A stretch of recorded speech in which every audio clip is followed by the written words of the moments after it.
Stories with Sawyer. Today I will be reading The Grateful Beasts by the Brothers Grimm. A certain man who had lost almost all his money resolved to set off with the little that was left him and travel into the wide world. Then the first place he came to was a village where the young people were running around crying and shouting. "What is the matter?" asked he. "See here," answered they. "We have got a mouse that we make dance to please us. Do look at him. What a droll sight it is. How he jumps about." But the man pitied the poor little thing and said, "Let the mouse go, and I will give you the money." So he gave them some and took the mouse and let him run, and he soon jumped into a hole that was close by and was out of their reach. Then he traveled on and came to another village, and there the children had got an ass that they made stand on its hind legs and tumble, at which they laughed and shouted, and gave the poor beast no rest.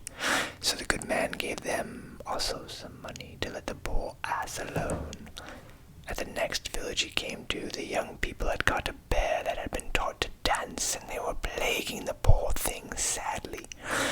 Then he gave them too some money to let the beast go, and the bear was very glad to get on his 4 feet, and seemed quite happy. But the man had now given away all the money he had in the world, and had not a shilling in his pocket. Then said he to himself, The king has heaps of gold in his treasury that he never uses. I cannot die of hunger. I hope I shall be given if I borrow a little, and when I get rich again I will repay it all. Then he managed to get into the treasury and took very little money. But as he came out, the king's guards saw him. So they said he was a thief and took him to the judge, and he was sentenced to be thrown into the water in a box. The lid of the box was full of holes to let in air, and a jug of water and a loaf of bread were given him.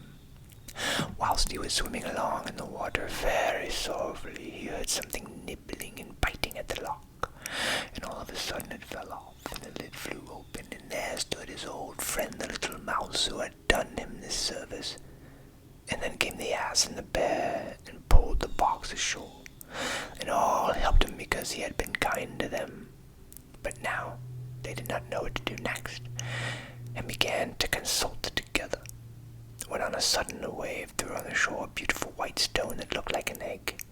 Then the bear said, "That's a lucky thing. This is the wonderful stone, and whoever has it may have everything else that he wishes." So the man went and picked up the stone, and wished for a palace and a garden and a stud of horses, and his wish was fulfilled as soon as he had made it. And there he lived in his castle and garden with fine stables and horses, and all was so grand and beautiful that he never could wonder and gaze at it enough. After some time, some merchants passed by the way. "See," said they, "what a princely palace. The last time we were here it was nothing but a desert waste." They were very curious to know how all this had happened, so they went in and asked the master of the palace how it had been so quickly raised. "I have done nothing myself," answered he. "It is a wonderful stone that did all." "What a strange stone that must be," said they. Then he invited them in and showed it to them. They asked him whether he would sell it, and offered him all of their goods for it. And the goods seemed so fine and costly that he quite forgot that the stone would bring him in a moment 1,000 better and richer things, and he agreed to make the bargain. Scarcely was the stone, however, out of his hands before all his riches were gone, and he found himself sitting in his box in the water with his jug of water and loaf of bread by his side. The grateful beasts, the mouse, the ass, and the bear, came directly to help him, but the mouse found she could not nibble off the lock this time, for it was a great deal stronger than before. And the bear said, "We must find the wonderful stone again, or all our endeavors will be fruitless." The merchants meantime had taken up their abode in the palace, so away went the 3 friends, and when they came near, the bear said, "Mouse, go in and look through the keyhole, and see where the stone is kept. You are small, nobody will see you." The mouse did as she was told, but soon came back and said, "Bad news. I have looked in, and the stone hangs under the looking-glass by a red silk string, and on each side of it sits a great cat with fiery eyes to watch it. Then the others took counsel together and said, Go back again and wait till the master of the palace is in bed asleep. Then nip his nose and pull his hair. Away went the mouse and did as they directed her. And the master jumped up very angry and rubbed his nose and cried, Those rascally cats are good for nothing at all. They let the mice eat my very nose and pull the hair off my head. Then he hunted them out of the room, and so the mouse had the best of the game. Next night, as soon as the master was asleep, the mouse crept in again and nibbled at the red silken string to which the stone hung, till down it dropped, and she rolled it along the door. But when it got there, the poor little mouse was quite tired, so she said to the ass, Put in your foot and lift it over the threshold. This was soon done, and they took up the stone and set off for the water side. Then the ass said, How shall we reach the box? But the bear answered, That is easily managed. I can swim very well. And do you, donkey, put your 4 feet over my shoulders, mind and hold fast, and take the stone in your mouth. As for you, mouse, you can sit in my ear. It was all settled thus, and away they swam. After a time the bear began to brag and boast. We are brave fellows, are not we, ass? Said he. What do you think? But the ass held his tongue and said not a word. Why don't you answer me? Said the bear. You must be an ill-mannered brute not to speak when you're spoken to. When the ass heard this, he could no longer. So he opened his mouth and dropped the wonderful stone.